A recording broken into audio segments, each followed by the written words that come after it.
La méditation que nous allons faire ensemble pendant les prochaines minutes a pour objectif de nous connecter à tout ce qui nous entoure, en particulier la nature, afin de ressentir combien nous ne faisons qu'un avec elle, combien tout est lié. Nous faisons partie d'un tout. Il n'y a pas nous et la nature, mais plutôt nous dans la nature et avec elle. Nous pourrons également cultiver la gratitude envers tout ce qui est vivant, en réalisant combien cela est précieux et unique à la fois.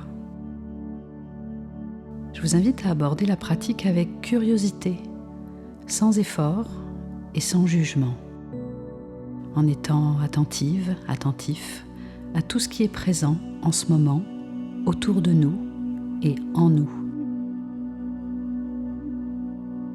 Assis ou assise dans une position confortable, ou bien encore allongé sur un matelas ou sur le sol, fermant doucement les yeux,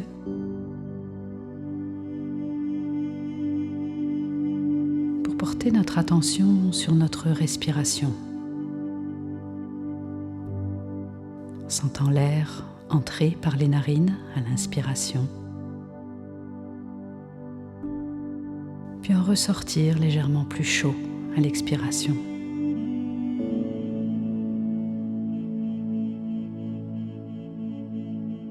Suivant le trajet de l'air jusqu'à notre gorge, jusqu'à nos poumons.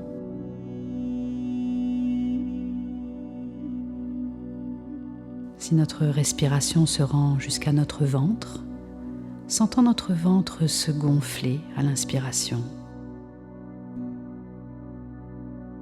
puis se dégonfler à l'expiration.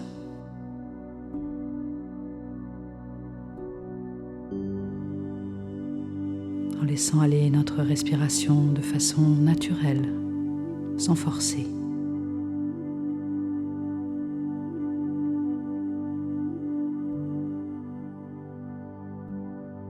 Cet air que nous respirons, qui est une combinaison de gaz tels que l'oxygène, l'azote et d'autres gaz, a des proportions qui permettent aux animaux et aux plantes de respirer.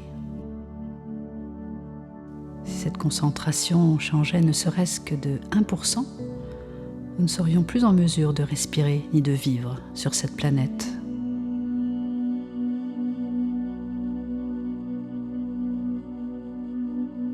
L'air dont la qualité est inégale sur le globe. Quand on pense aux villes avec le smog et la pollution qui rendent l'air parfois irrespirable.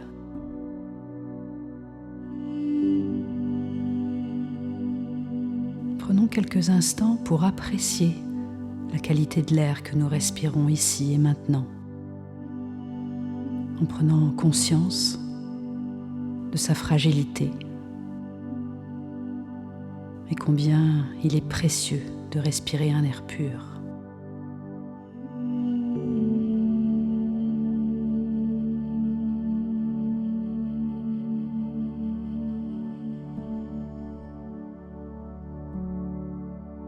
Puis suivant le trajet de l'air, depuis nos poumons, vers chacune de nos cellules qui reçoivent l'oxygène dont elles ont besoin, grâce au sang qui le transporte et le distribue partout dans notre corps.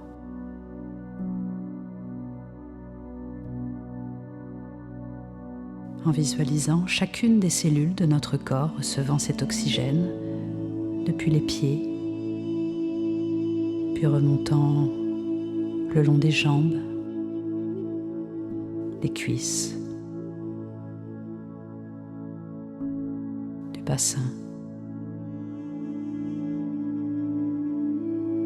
du tronc,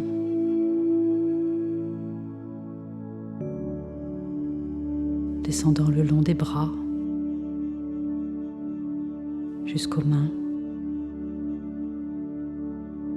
puis remontant doucement jusqu'à la nuque, puis la tête.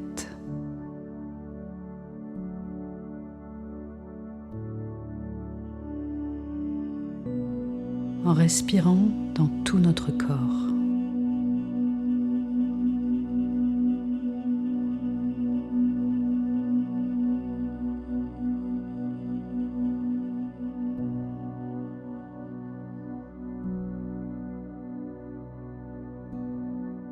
Pensons maintenant à l'eau qui est présente sur la terre. L'eau qui circule dans les ruisseaux, les rivières, les océans, celle contenue dans les nuages. L'eau qui connaît un cycle sans fin, sous ses différentes formes, dans son état liquide,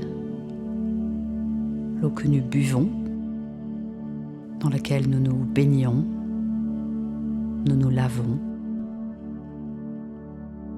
l'eau douce des lacs, l'eau salée des océans et des mers,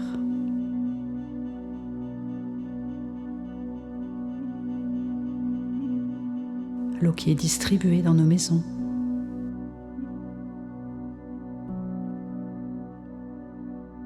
l'eau sous forme de gaz qui s'évapore pour se concentrer dans les nuages et revenir liquide sous forme de pluie.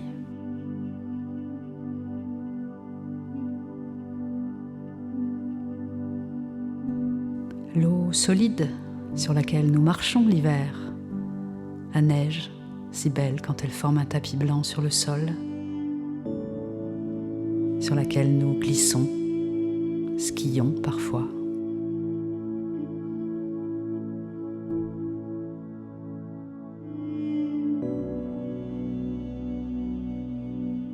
L'eau qui est une ressource si rare dans certaines régions du globe et si abondante dans d'autres. Nous qui avons parfois la chance d'avoir une source d'eau pure près de chez nous, ou un puits, quand d'autres personnes sur la planète passent leur journée entière à aller chercher de l'eau.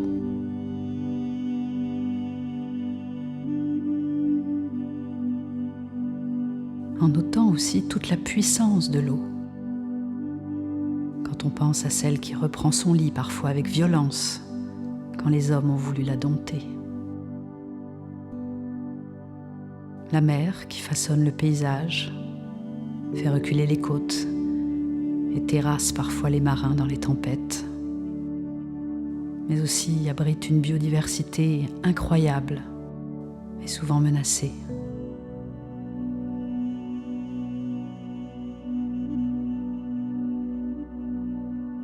En visualisant quelques instants une rivière, un lac ou un océan, ce qui nous parle le plus, et en nous connectant à cet élément indispensable à la vie. En imaginant le son de l'eau qui coule, ou celui des vagues,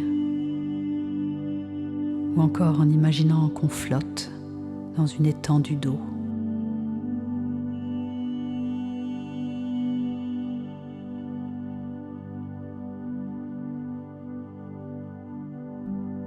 Sachant que nous sommes constitués d'au moins 70% d'eau, on peut ressentir cette connexion avec cet élément vital qui est partout sur la Terre. Là encore, en imaginant cette eau présente dans chacune de nos cellules, dans notre bouche, notre peau qui parfois transpire, l'eau qui humecte nos lèvres, nos yeux.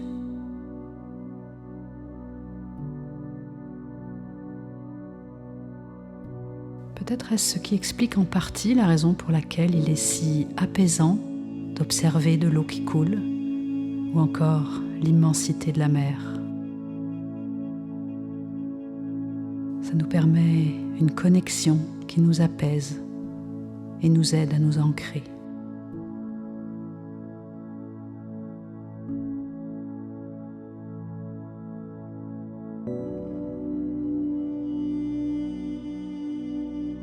Explorons à présent les différents règnes présents sur notre planète, en commençant par le règne végétal, les arbres qui nous entourent, dont nous pouvons peut-être percevoir le son produit par le vent dans les feuilles l'été. Les arbres qui communiquent entre eux par leurs racines, grâce au mycélium qui agit comme une toile, comme un réseau de communication. Un peu comme Internet le fait pour les humains.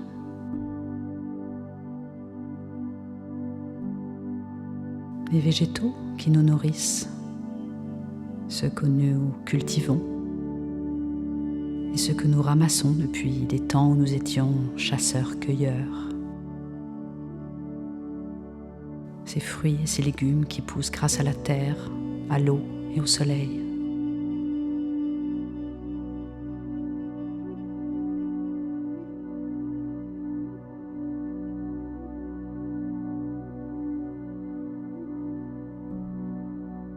Dirigeons maintenant nos pensées vers le règne animal. Les animaux qui peuplent aussi notre planète. Ceux que nous voyons, qui sont parfois nos compagnons de vie. Ceux qui se cachent de nous. Ceux qui peuplent nos forêts et dont nous apercevons parfois les traces en nous promenant.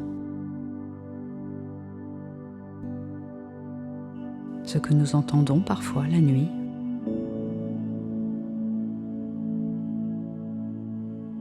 Les oiseaux dont le chant mélodieux, ou pas, nous réveille parfois ou nous plonge dans la joie.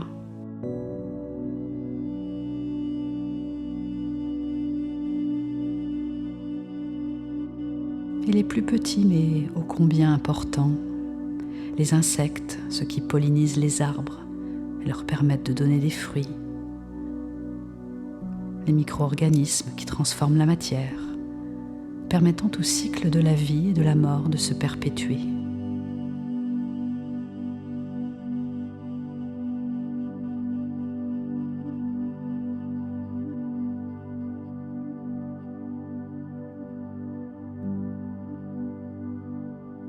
Puis en pensant maintenant à la Terre au sens large, comme planète qui existe depuis plus de 4 milliards d'années, qui a vu apparaître et disparaître tant d'espèces, si différentes d'une région à l'autre, tantôt arides, tantôt fertiles. La terre sur laquelle nous marchons, nous construisons des routes, des maisons, qui reprend parfois ses droits en s'affaissant, en tremblant, nous montrant ainsi toute sa puissance. Puis la Terre dans sa globalité, la planète Terre qu'on appelle parfois Gaïa pour les Grecs, Pachamama qui signifie terre-mère en quechua, la planète bleue lorsqu'on l'observe depuis l'espace. En réalisant combien nous sommes chanceuses, chanceux de baigner ainsi dans cette abondance et cette perfection de la nature.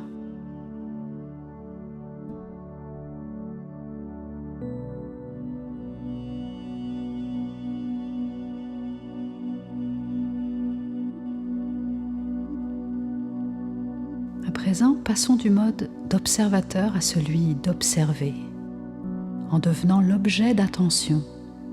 Et c'est la nature qui va nous observer. Toute l'attention de la nature est maintenant tournée vers nous, les humains. Les oiseaux nous observent depuis le ciel ou la cime des arbres. Les animaux tapis dans la forêt nous regardent. L'océan et les eaux des lacs et des rivières nous observent, nous qui baignons parfois dans leurs eaux douces ou salées. Les arbres qui sentent nos pas dans la forêt grâce à leurs racines. Les insectes qui, en butinant, nous observent.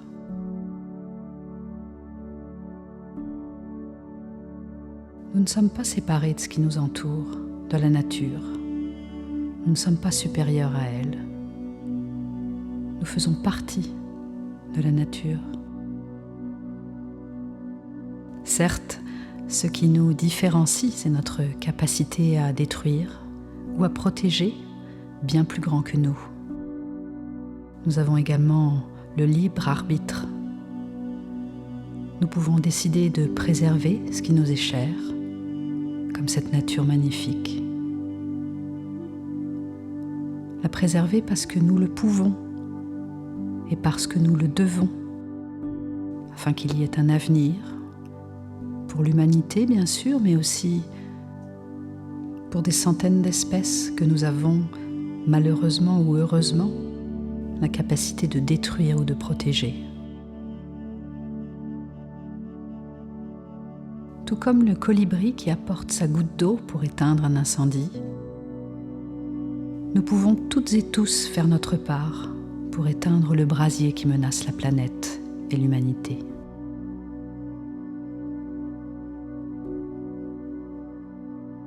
On protège ce qu'on aime. Aimons la nature qui nous entoure. Ayons de la reconnaissance pour tout ce qu'elle nous apporte.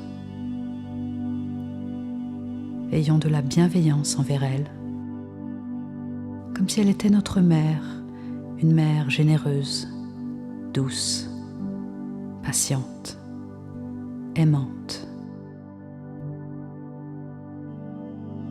Une mère fragilisée par nos excès, nos abus, notre anthropocentrisme, cette tendance que nous avons à nous croire, nous les humains, le centre du monde.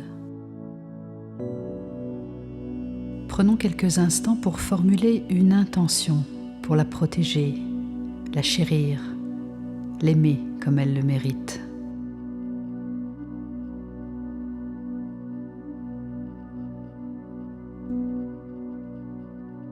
Sentant cette vibration d'amour se joindre à celle des autres êtres vivants qui peuplent notre magnifique planète.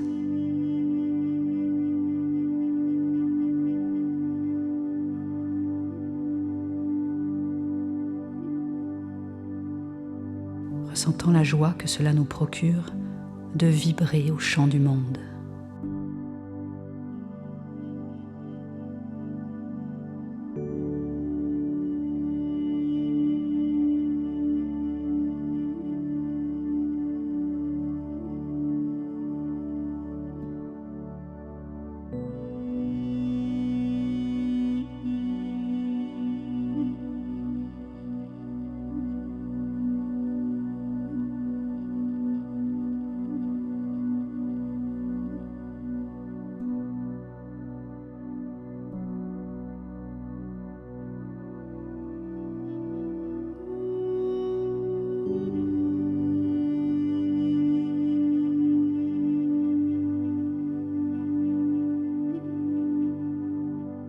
Puis revenant doucement à notre souffle.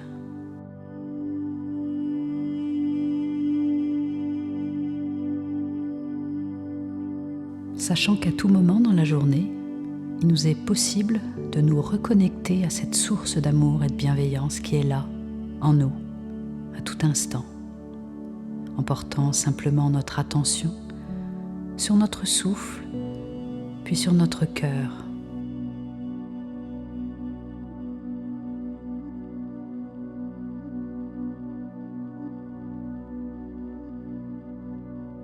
Puis prenant quelques respirations plus profondes,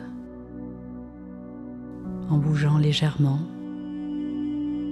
en nous étirant peut-être, pour ouvrir doucement les yeux, afin de revenir tranquillement dans la pièce où nous sommes